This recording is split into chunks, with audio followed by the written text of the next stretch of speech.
Speaking of suggestions, I noticed you put a suggestion in the suggestion box. The only time I check the suggestion box is to see if someone accidentally put a tithe or an offering in there mistakenly, because we just expect people to just give us praises. We don't really want suggestions. The box is just there to make people think that we care. But I could tell the suggestion was from you because it was written perfectly in Hebrew. Perfect.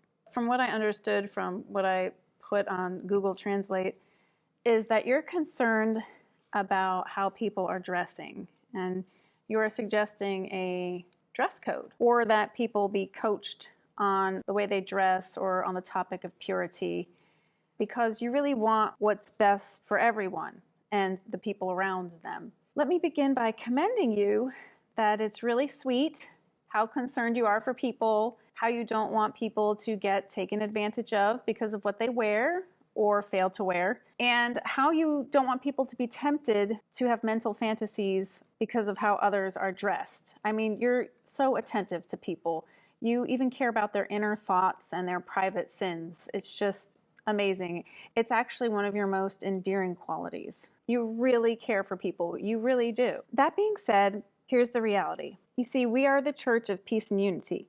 You know this, you know everything. And it is the 21st century. And people today are going to wear whatever they want. We can't tell people how to dress. That's micromanaging. My job is to make sure everyone can sit comfortably and get their ears tickled by a Sunday message, sometimes known as a sermon. If we start talking about modesty, we might offend someone. They might feel convicted. And that's because no one has ever taught them to act on their convictions, to make life changes, so that they can become more Christ-like. They don't even know that conviction is actually a good thing and a way that the Holy Spirit is speaking to them to change the bad in their life and to repent, that word again.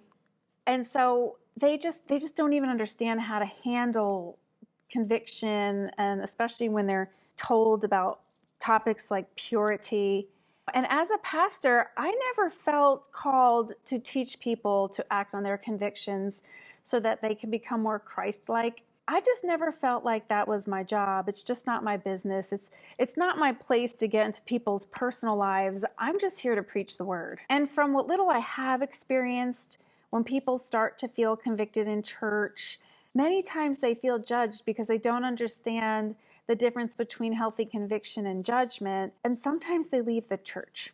And you know, we just started a building campaign for the youth loft, and we need to protect our numbers.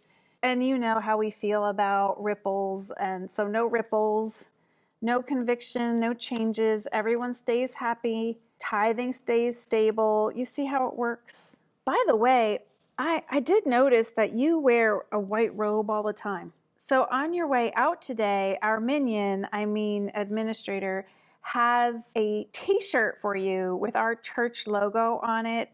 It's very eye-catching.